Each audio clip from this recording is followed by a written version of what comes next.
¿Es perfecta la iglesia? Me pregunté esto y creo que derribé un paradigma en base a reflexión y a un análisis que quiero compartirles. Quiero compartirles que yo creo que la iglesia no es perfecta y creo que está lejos de serla. Y sí, me estoy refiriendo a la iglesia de Jesucristo de los santos de los últimos días. ¿Por qué? ¿Por qué creo que la iglesia no es perfecta? Y no estoy menos activo, hermano. Y esto ya lo discursé en una reunión sacramental. Y no me suspendieron ni me llamaron la atención. Estuvo presente tanto mi obispo como mi presidente está acá. Incluso me felicitaron porque quiero compartirles este análisis, que no es un análisis cuadrado, es un análisis reflexivo, tal vez incluso filosófico. ¿Por qué no es perfecta la iglesia? Vamos a empezar por analizar el nombre. La iglesia de Jesucristo, hasta ahí es perfecta. Pero ahí no termina el nombre de la iglesia. De Jesucristo, de los santos de los últimos días. Cuando se dice que la iglesia es de Jesucristo y de los santos somos nosotros, soy yo. Alguien que se esfuerza por seguir a Jesucristo, que no es perfecto. Entonces la iglesia no es perfecta porque estoy yo en ella. La iglesia no es perfecta porque nosotros la conformamos. Por eso no lo es. Y qué bueno. Porque si fuera perfecta, no me recibirían a mí. ¿A quién podrían recibir? A nadie. Estaría Jesús solo en su iglesia. Ahora, entendamos que una cosa es la iglesia y otra cosa es el evangelio, la palabra del Señor. La palabra del Señor es perfecta. Podemos traducirla mal, podemos interpretarla mal, podemos entenderla mal, podemos interpretarla literal cuando era simbólica, metafórica. El evangelio es perfecto. Y podemos decir que la organización, la teoría en la iglesia es perfecta, pero la práctica no lo es. Por eso no es perfecta. Pero vamos a poner un ejemplo, una analogía. ¿Cómo sería para usted un hospital perfecto?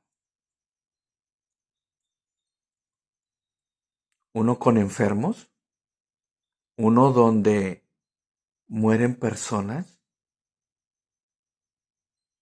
Si para usted un hospital perfecto mueren personas, hay enfermedades, hay contagios, hay errores en los doctores, en los enfermeros, en el personal administrativo. Si un hospital con todas estas situaciones es un hospital perfecto, entonces la iglesia es perfecta. Si esa es su concepción de perfección, la iglesia es perfecta. No voy a decir que no. Pero imaginemos un hospital perfecto donde no muere nadie. Imaginemos un hospital perfecto donde no va ningún enfermo allí, o donde los enfermos que van en menos de una semana se curan de cualquier mal. Imaginemos un hospital perfecto donde entra alguien con cáncer y a la semana se cura. Ese sería un hospital perfecto. ¿Dónde está? Esto es algo utópico, algo que imaginamos que quisiéramos, pero que jamás va a existir. Ahora, si existiera un hospital perfecto,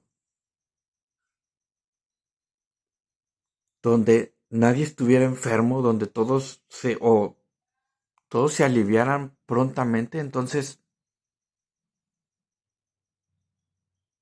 que le cerraran la puerta a aquellos enfermos de gravedad que no los van a poder sanar. Este hospital perfecto, porque solamente recibiría pacientes que se pueden sanar y descartaría a aquellos que son casos muy difíciles. ¿Sería un hospital perfecto? sería imperfecto por su perfección, por así decirlo. Porque este hospital, cuidando las mejores estadísticas, cuidando que todos los que entren salgan brincando, corriendo, sanos, tendría que depurar aquellos casos difíciles y negarle la entrada. Traslademos esto a la iglesia, donde recibimos muchos enfermos del alma, del corazón, donde todos vamos en algún u otro momento con un corazón quebrantado, por así decir, un corazón enfermo que necesita ser sanado, con una mente atormentada por las dificultades, por los traumas, los trastornos, por las cosas que se vivió en la infancia, por las cosas que está viviendo esa persona en la actualidad. La iglesia, qué bueno que la iglesia es imperfecta, porque recibe personas imperfectas. Y entonces, gracias a esa imperfección que hay dentro de la iglesia, gracias a eso es que es perfecta en otro sentido. Me explico por qué les decía que esto es filosofar. Tiene su parte de perfección gracias a que no lo es. Espero poder estarme explicando con esto. Decía un hermano, me gustaría oler a cigarro dentro de una reunión sacramental. Eso quiere decir que alguien que llegó está tratando de arrepentirse. Es lo mismo como decir, me gusta cuando llegan tarde las familias después de los sacramentos, porque quiere decir que están haciendo un esfuerzo por llegar. Y que a pesar de saber que llegaron tarde, se esperaron. Y no se ofendieron por quedarse con la puerta cerrada. Y ahí esperaron su tiempo para entrar y unirse a sus hermanos. Nos debería de preocupar que alguien llegase tarde y se regresara por sentirse mal o señalado. Eso sí nos debería de preocupar. Debemos de abrazar la imperfección, aceptarla en el punto de reconocerla para trabajar con ella.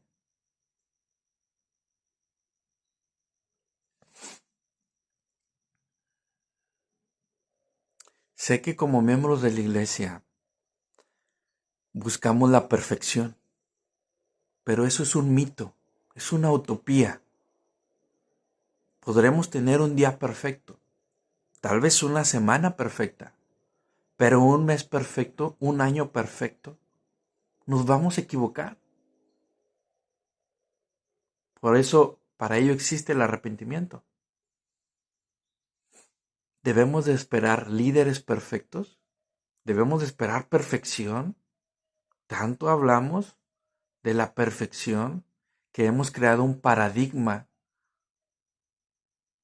de lo que queremos ver, de lo que debe de haber en la iglesia. Y empezamos a exigir a los demás. Empezamos a juzgar a nuestros líderes, a nuestros hermanos. ¿Cómo es posible que este hermano con tantos años dentro de la iglesia y con tantos llamamientos y sabiendo tanto, cómo es posible que haya pecado? Y empezamos a juzgar sin saber,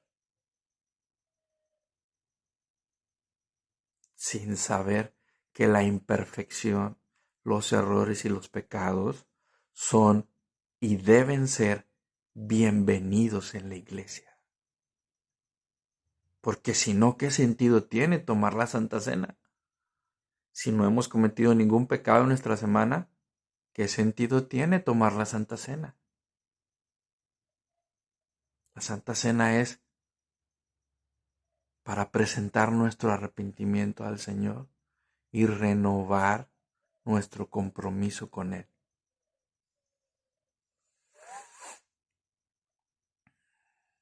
La perfección es un mito, es algo que debemos de buscar, pero debemos de estar tranquilos al saber que no lo vamos a alcanzar.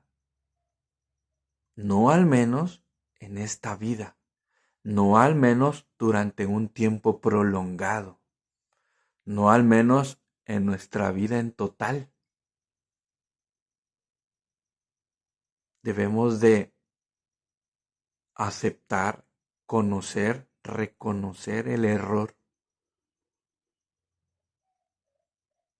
y dejar de presionarnos tanto a nivel de causarnos ansiedad y angustia, porque no somos perfectos. Y mediar esto y tener claro un sentimiento de quiero mejorar, pero estoy satisfecho con mis esfuerzos y me siento bien y me siento digno porque mi obispo me ha ayudado a determinarlo así. Porque en ocasiones, si hemos confesado todo y nuestro obispo nos dice, usted es digno de entrar al templo, póngase estas metas y mejore en esto, pero usted tiene el nivel de dignidad suficiente para entrar al templo. Y si nos sentimos mal después de eso, debemos de regularlo y aceptar que no somos perfectos y que estamos en la batalla y convertir esto en humildad, en mansedumbre y en reconocer que solamente de la mano del Señor podremos avanzar en nuestras imperfecciones poco a poco, puliéndonos. Un poco aquí, un poco allá, precepto tras precepto, como está escrito. Quería compartirles esto, hermanos, decirles que es algo que yo medité para mí mismo y para mi entorno, para mis líderes, para las actividades de la iglesia y buscar lo bueno y quedarnos con ello. Y lo malo, aceptarlo como un área de oportunidad para mejorar, para ayudar, para orar, para que las cosas mejoren. Y dejar de exigirme perfección y dejar de exigirme ser igual a Jesucristo, con el mismo nivel de sus atributos, sus talentos y sus dones, porque no lo voy a hacer, no lo voy a hacer. Y debo de luchar por serlo con un espíritu de buen ánimo y no con un espíritu de autorreproche, autoflagelación. Y esto es lo que pienso sobre la perfección, que no existe en la iglesia, en ninguno de sus niveles, en ninguno.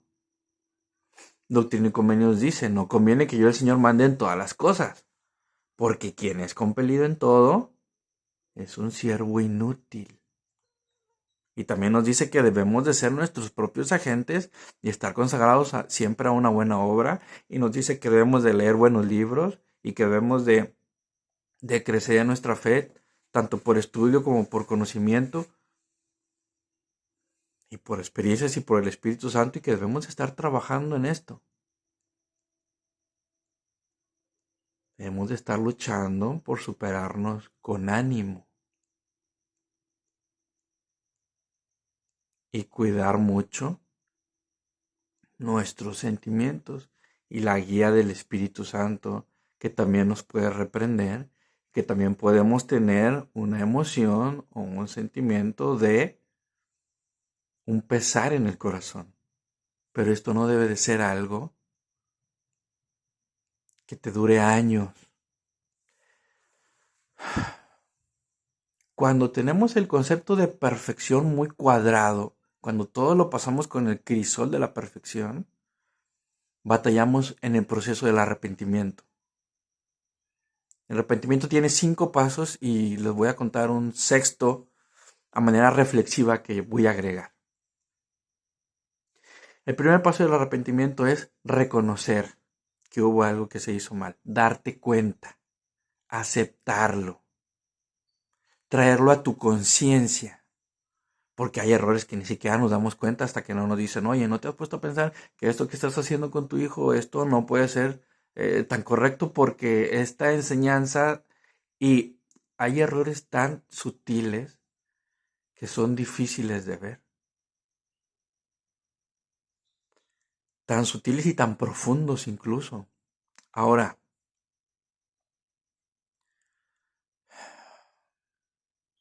todos tenemos debilidades. A veces nunca descubriremos el por qué actuamos como actuamos, por qué somos como somos, porque son cosas que tal vez vienen desde nuestra infancia, eventos que nos marcaron y que nos hicieron ser y comportarnos de una manera. La psicología nos puede ayudar mucho, la introspección nos puede ayudar mucho, la meditación, el yoga, la meditación guiada, incluso algunos tipos de hipnosis, como la hipnosis ericksoniana, que no es invasiva y que no se pierde la conciencia. Hay muchas maneras de darnos cuenta de lo que estamos haciendo mal. Yo les pregunto a los hermanos, ¿cuál es el pecado más difícil de arrepentirse? ¿Cuál es el pecado más difícil que el Padre Celestial no lo perdone? Y podríamos pensar, blasfemar contra el Espíritu Santo, derramar sangre inocente, cometer un grave pecado. Y no voy a decir que no, pero la reflexión la quiero llevar hasta hacia este punto. El pecado más difícil de que sea perdonado es aquel del cual nunca nos empezamos a arrepentir, porque nunca nos dimos cuenta, nunca lo reconocimos. Nos faltó humildad, nos faltó introspección, nos faltó ir con el psicólogo para que nos ayudara a descubrir el por qué hacemos qué cosas.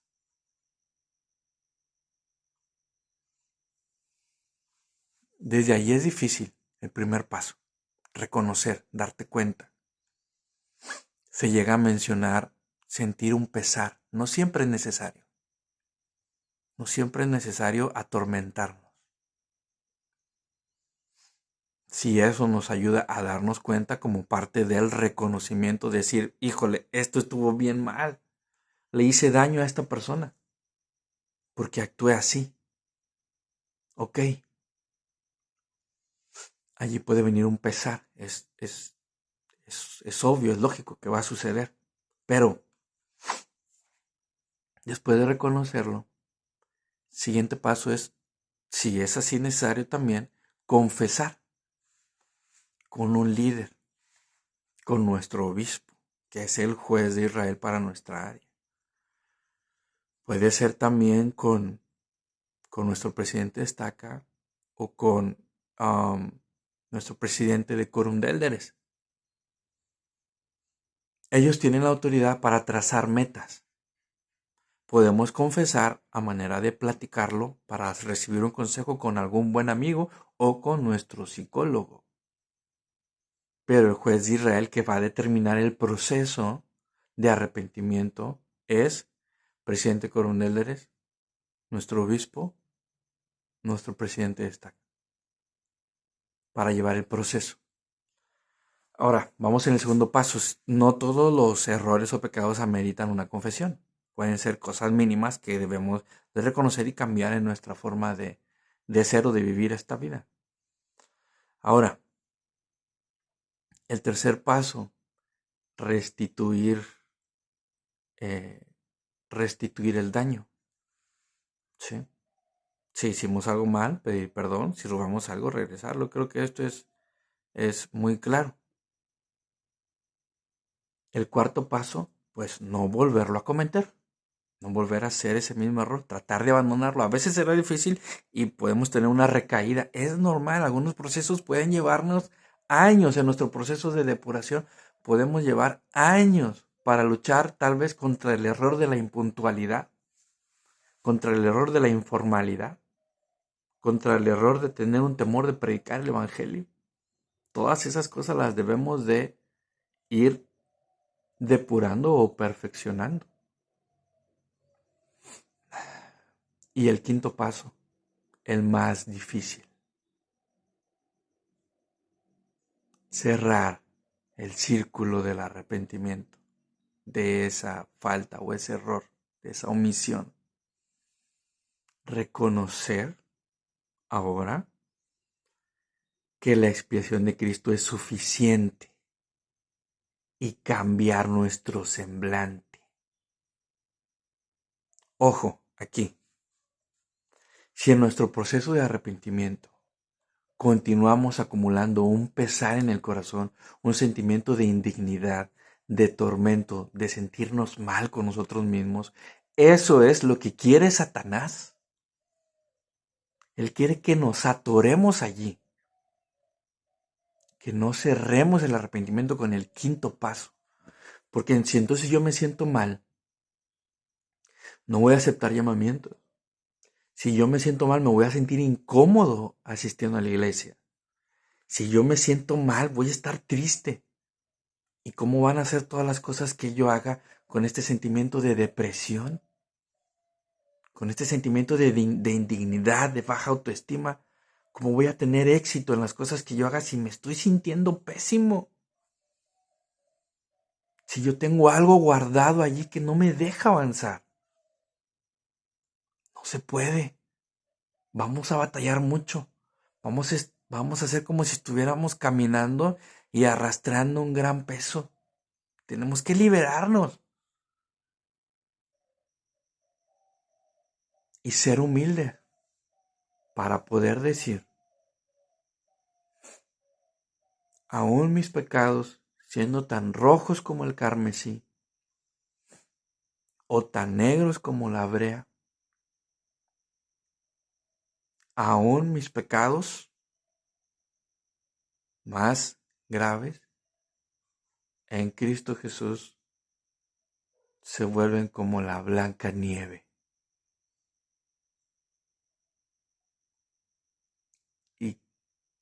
Y seamos de buen ánimo. Como vamos a ser de buen ánimo y a tener energía y a ser positivos y a ser alegres y a tener éxito en lo que hagamos si estamos llenos de cargas.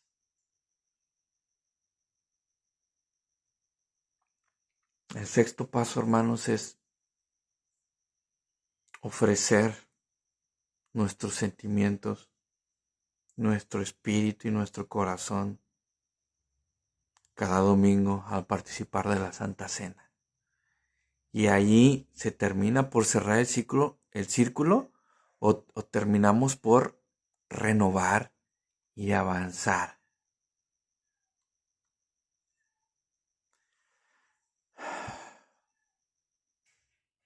Aceptando que cometimos un error y que no somos perfectos y que tal vez lo volvamos a cometer. Ojalá que no. Tal vez cometamos otro nuevo. Y a volver a pasar el círculo. Y a luchar con todas nuestras fuerzas hasta el fin de nuestros días. Hasta el fin. Hasta el final. Con un espíritu de humildad. De reconocer que así como yo no soy perfecto, tampoco mi obispo, tampoco mi presidente destaca, tampoco el presidente de misión. Démosles el derecho de no ser Jesucristo y de ser sus propios agentes y de hacer su mejor esfuerzo. Y oremos por nuestros líderes. Si nosotros leemos y analizamos las Escrituras, veremos profetas cometiendo errores. Veremos errores que cometió Moisés. Veremos errores que cometió Jonás. Veremos errores que cometieron los apóstoles que fueron ministrados por Jesucristo. Veremos errores en Leí. Revisemos el Salmo de Nefi. ¿Cómo se siente él tan mal por sus pecados? Y cómo él mismo se da ánimo para dejar ese sentimiento de depresión y decir, puedo. Y No confío en mí mismo, pero confío en Jesús y en su expiación y en su amor y hacia adelante. Entonces Nefi se escribe a sí mismo: oh alma mía, no desfallezcas. Confiemos.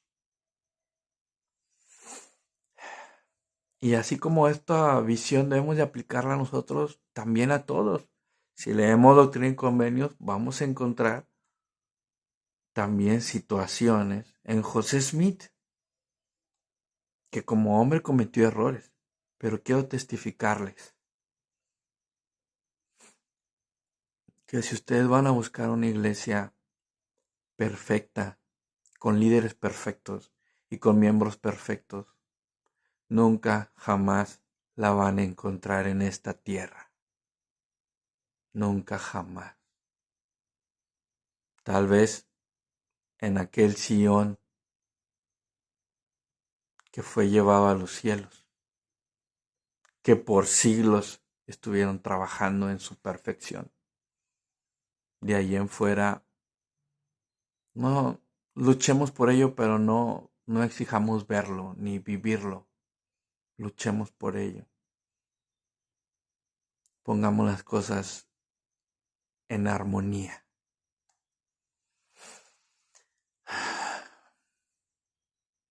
La iglesia no es perfecta. Sí lo es y no lo es.